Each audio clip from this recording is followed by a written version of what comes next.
A good deal of my life at Shea Stadium.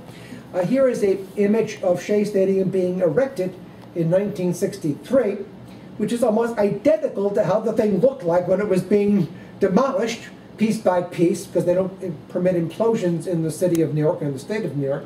So because the unions want the work to demolish it piece by piece, piece by piece, and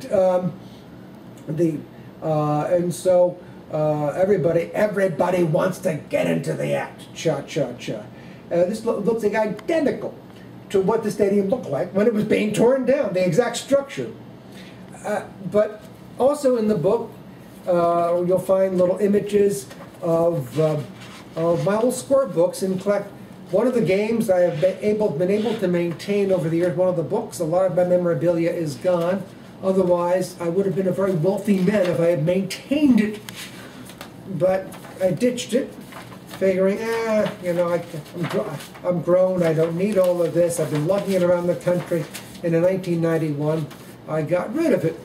And on April 15th, 1968, when I was just about 2 months after I had had a spinal fusion operation, I was flat on my back in bed with a posture body jacket, recovering. And I used to keep score of every game. That game wasn't televised, it was on the radio. And I don't know whether the producer here can get an image of this, but this is my scorebook I kept of the radio broadcast on WJZ, I believe it was called, in not WJZ, but it was the old radio station in New Jersey that the Mets were on between 1967 and 1971, I believe, and that later changed its name to WWDJ. But I listened to the broadcast. Lindsey Nelson, Bob Murphy, and Ralph Kiner, the original New York Mets broadcasters, who were together for 17 seasons. And for 24 innings, I kept score. And I don't think the game ended until around 3 o'clock New York time. It was, Mets lost 1-0, an infield error by Al Weiss, shortstop, because the infield had not been dragged, and it was at that point the baseball instituted the rule that after every 5 innings the infield must be dragged, and but you'll find little details like that. And so, a book is difficult to recapture some of the spirit, although I tried. Those of you at Shea, those of you who went to Shea, or who even saw me on television, or in other ballparks, because a lot of you, including my dear wife, saw me and thought I was crazy. And maybe I am. God only knows.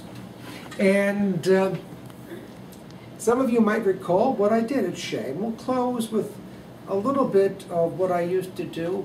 You might recall the late Miss Jane Jarvis, who played first in the Magnavox organ between 1964 and 65, and then the Thomas organ between 1966 and August of 79, when she retired and was replaced briefly by a man named Richard Wallace, and then they brought in other music, shall we say, which I did not approve of, and the live organ didn't come back until 1997. But she used to begin her stands after canned music came in for an hour. She used to play about an hour before the game, starting with dun dun dun dun dun dun dun dun dun dun dun dun dun dun dun dun bum bum bum. Meet the Mets, step right up and greet the Mets. Bring your kiddies, bring your wife. Guaranteed to have the time of your life, because the Mets are really sucking the ball, knocking those home runs over the wall. East side, west side, everybody's coming down to meet the M-E-T-S Mets of New York Town. Now, she never played the middle stanza, but because you are out there in television land, oh, the butcher and the baker and the people on the streets, where do they go to meet the Mets? Oh, they're hollering, they're cheering, and they're jumping in their seats. Where do they go to meet the Mets? All the fans are true to the orange and blue, so hurry up and come on down, because we got ourselves a ball club, the Mets of New York Town. It's pretty bad, I know. Give them a yell, give them a hand, and let them know you're rooting in the stands. And should we go on from there? Meet the Mets, step right up and greet the Mets. Bring your kiddies, bring your wife. Guaranteed to have the time of your life because the Mets are really sucking the ball, knocking those home runs over the wall. East side, west side, everybody's coming down to meet the METS Mets of New York Town. Then she would play just before the game a little her staccato version of Take Me Out to the Ball Game. Take me out with the crowd, oh, buy me some peanuts and Cracker Jacks. Jackie Gleason taught me how to dance. I don't care if I ever get back, we'll just root for the home team. If they don't win, it's a shame. For it's 1, 2, 3 strikes, you're out at the old ball game. Then finally, she would break into her own composition, where she actually played more than Meet the Mets. Let's Go Mets.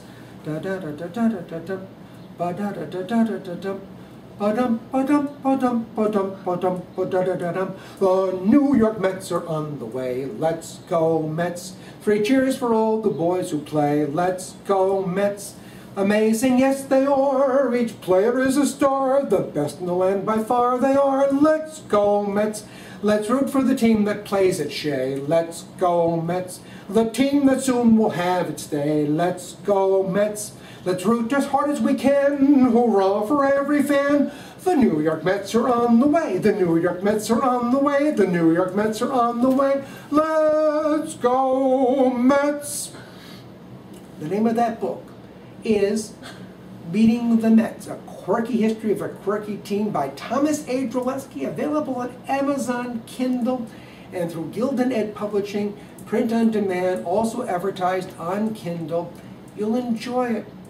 $3.99. I don't know how much it will be charged in the print on demand format. The ebook, the Kindle book is $3.99. Please buy it, enjoy it, and I wish each of you a very fine day, and adios, Hi-Yo Silver away, let's go Mets, God bless you all, and Viva Cristo Rey. Yeah, that's very nice, yeah.